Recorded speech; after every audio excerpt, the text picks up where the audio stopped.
Bonjour à tous, dans cette vidéo je vous propose de découvrir le GoToAnything sur Sublime Text. Alors qu'est-ce que c'est ça? C'est un outil qui va vous permettre de changer de fichier et de vous positionner dans ce fichier très rapidement.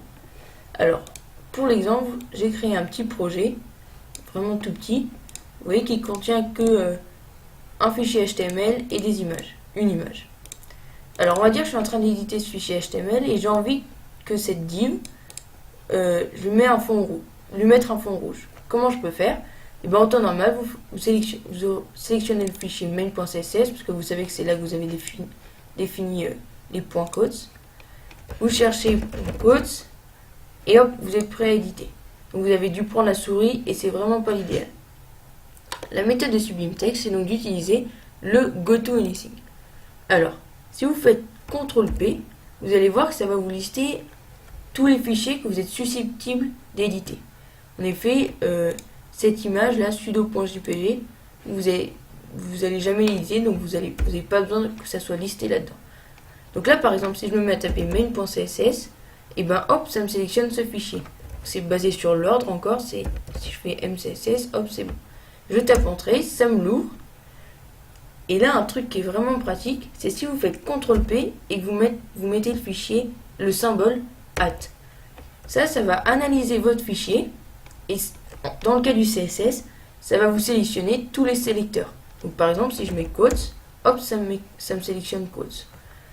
Alors dans l'exemple du Python, si je fais du Python, ça va me sélectionner toutes les fonctions et les classes. Si je fais CTRL-P @, alors un petit raccourci encore, l'équivalent de CTRL-P et arrobase, c'est CTRL-R. Ça vous l'ouvre directement. Donc là, vous voyez, par exemple, ça me liste say hello, say joke, hello world, a class and init.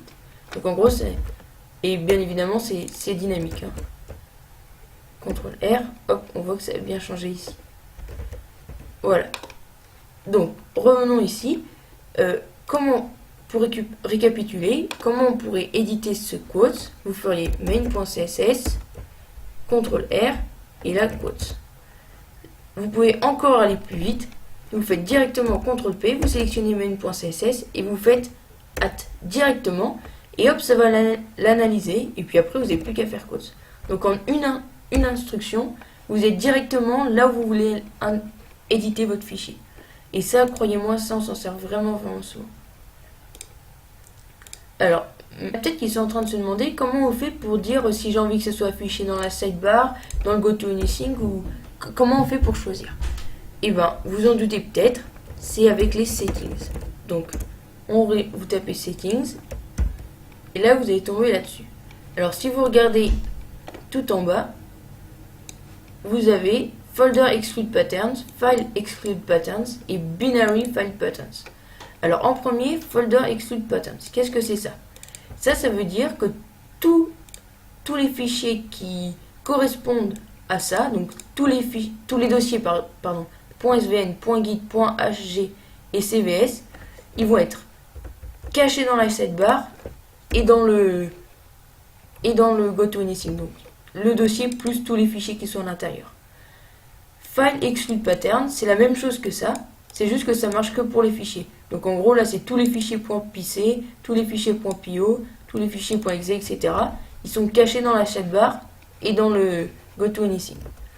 Et maintenant, le binary file patterns, ceux-là ils sont cachés dans le GoToAnything, mais pas dans la sidebar. Donc vous voyez ici que tous les fichiers .jpg, ils sont cachés dans le GoToAnything, mais par contre ils sont montrés dans la sidebar. Donc si vous avez envie de changer par exemple, vous copiez ça, et ensuite vous enlevez, on va dire par exemple j'ai envie d'enlever le .jpg. Je sauve. Et là, si je fais CTRL-P, on voit que ça me liste bien sudo.jpg. Sauf que ça sert à rien de me le lister ici parce que jamais je voudrais éditer ça depuis Sublime Text. Donc je vais enlever ça parce que ça me sert à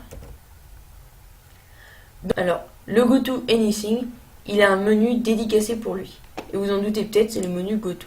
Donc vous voyez qu'ici vous avez le GoToAnything, c'est ça. GoToSymbol, c'est ce que je vous ai montré tout à l'heure. Et vous en avez un autre, c'est GoToLine. Donc en gros, vous mettez 2 points, et ensuite le numéro de la ligne, par exemple, donc 50. Hop, ça vous met la ligne 50. Donc encore une fois, vous pouvez le combiner. Vous pouvez faire main.css 2.40. Alors, qu'est-ce que c'est l'utilité de ça? Et ben, c'est quand vous avez fait une erreur dans un programme, par exemple une syntax error, et ben, ça va vous dire attention, il y a une erreur à la ligne 40, puis après vous n'avez plus qu'à taper le nom de votre programme, le nom de votre fichier, puis la ligne, et hop, ça vous l'ouvre à la bonne ligne. Donc voilà, c'était à peu près tout ce que je voulais vous montrer sur le GoToAnything. Je vous donne rendez-vous dans une prochaine vidéo pour en apprendre encore plus sur Sublime Text.